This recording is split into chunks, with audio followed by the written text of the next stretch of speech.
Last week, St. Louis Rams wide receiver Stedman Bailey had a little celebration. So he dropped to the ground and pretended to go to sleep in the corner of the end zone using the football as a pillow. Although no flag was thrown, Stedman Bailey's using the ball as a prop drew the league's attention and has apparently resulted in a fine. Bailey took to Twitter to voice his displeasure and share that he was fined.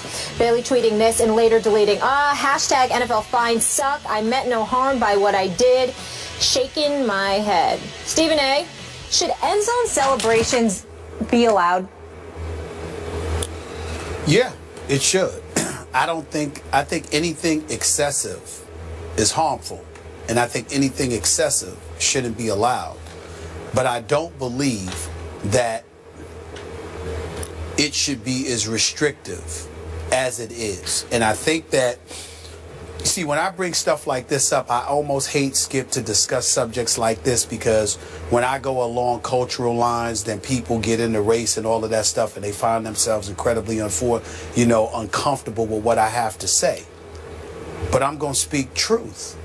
The fact of the matter is that a lot of times we see guys, and they're usually members of the minority community who's really, really celebrating. It's not to say that white folks don't celebrate and stuff like that.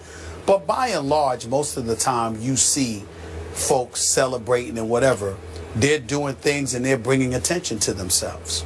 Well, part of the reason for that is because, A, when it's time for the NFL to promote people, they usually handpick and choose who's the person that they're going to put out front as one of the resident ambassadors for the sport.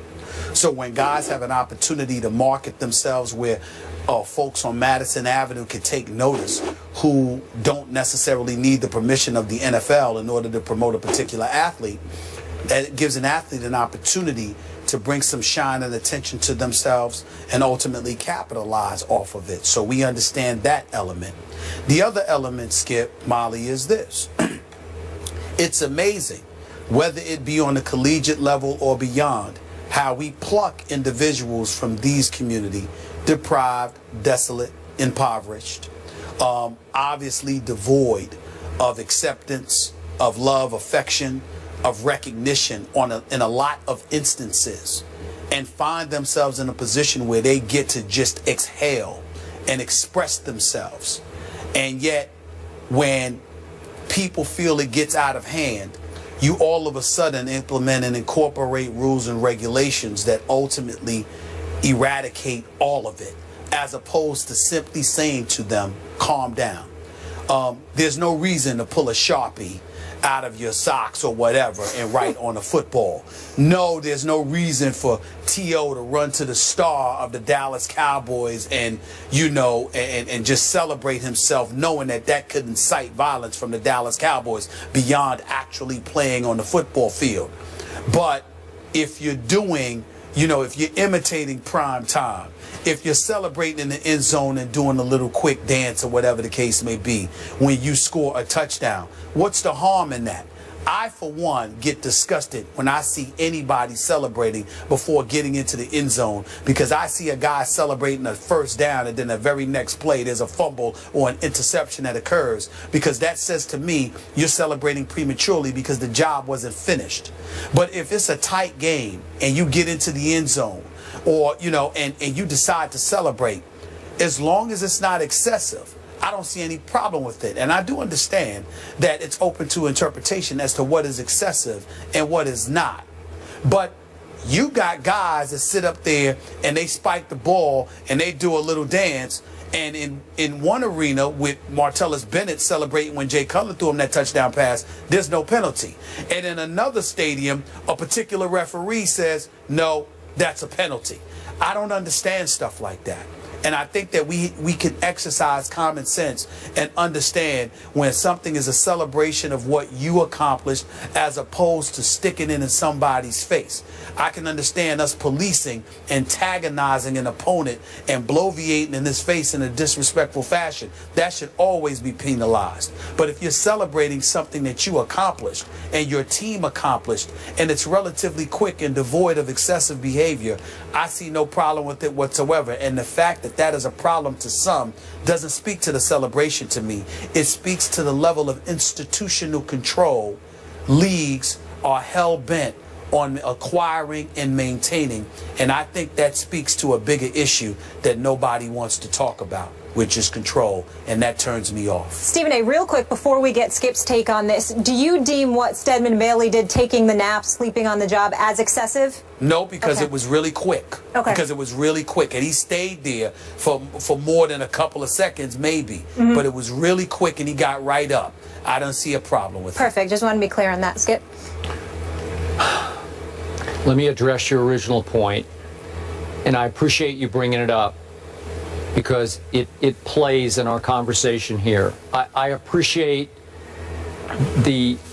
let's just say I'm sensitive to the potential racial undertones of a rule like this, the cultural, if you will, undertones of a rule like this. I get all that.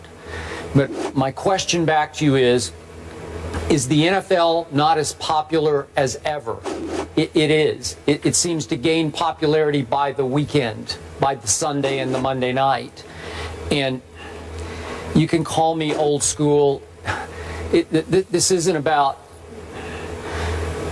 anything racial or cultural. It's about the NFL, the owners, protecting the most important product that they have, and that is the game itself.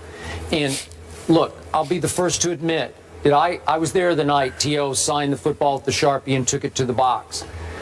It's entertaining, and this has to be entertainment. I get all that. I love what Chad Johnson, I guess he was Chad Ochocinco at that point, used to do with his river dancing and his using the pylon as a putter, putt the football. I get all that, and it made me chuckle.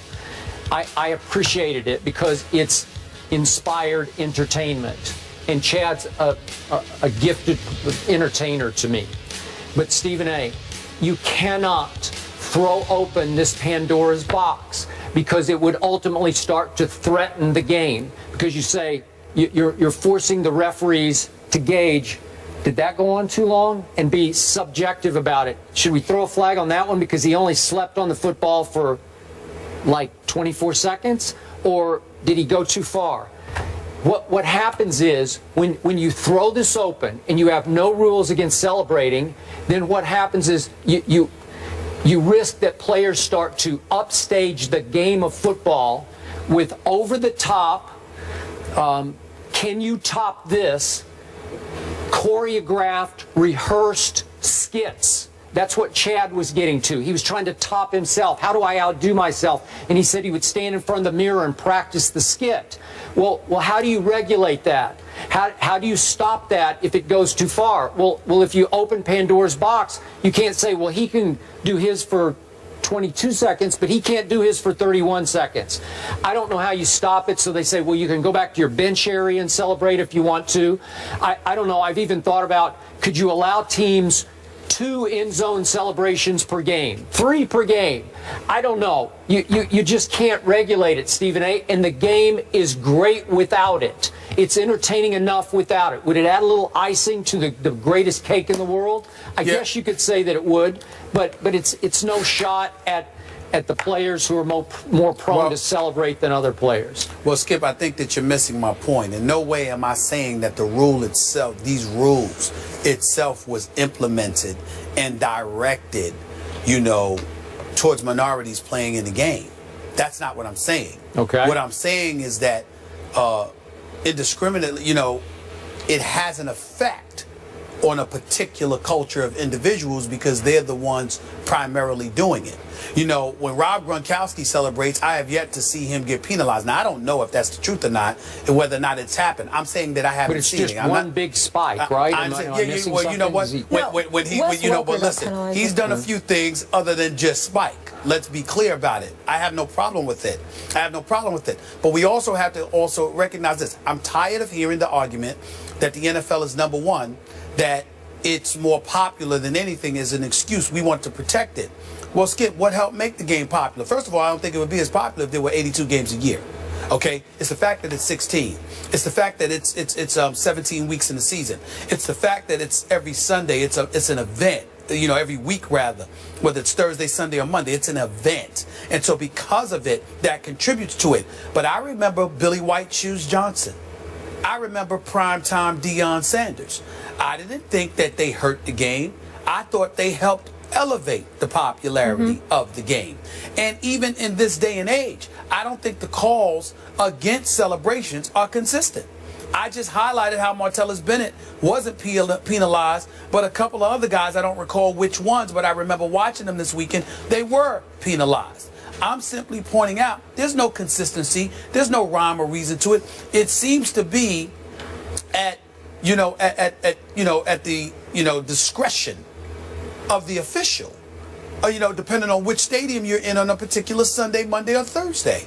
And I'm saying that it's a problem for me. I think we all understand nobody's asking, nobody's condoning excessive behavior. But I think the fact that they're so stringent with some of these rules, every time we turn around, it's a new rule. And that's why you have players, primarily of minority descent, that come at it and say, you've heard guys, and I think this is utterly ridiculous, please don't get me wrong, but you hear guys alluding to slavery and all of this other stuff. And of course that's excessive, because we certainly can't accuse them of experiencing that. It's an insult, to folks who actually did experience slavery to be saying such nonsense like that. The flip side to it, however, is that it does highlight and illuminate how disgusted they are by the proverbial straps they feel are suffocating them, because every little thing is dissected and there are rules consistently implemented to restrict their expression. And everybody ain't the same, and we don't seem to embrace that at our discretion, and it usually works against them and not for them. And I understand and empathize with that argument, because I do think that sometimes it's applicable. So the league just needs to calm down. We know what excessive is. Penalize that. But outside of that, pump the brakes and relax and stop acting like you're inhuman. You know what's excessive and what's not. If it's not excessive, calm down. That's all I'm saying. Fair enough. We got to go to break here now, and we're going to move on and talk about the Dallas Cowboys. Are they done? Well, our former Cowboy, Darren Woodson, is in the house, and we're going to get into that subject with him coming up next.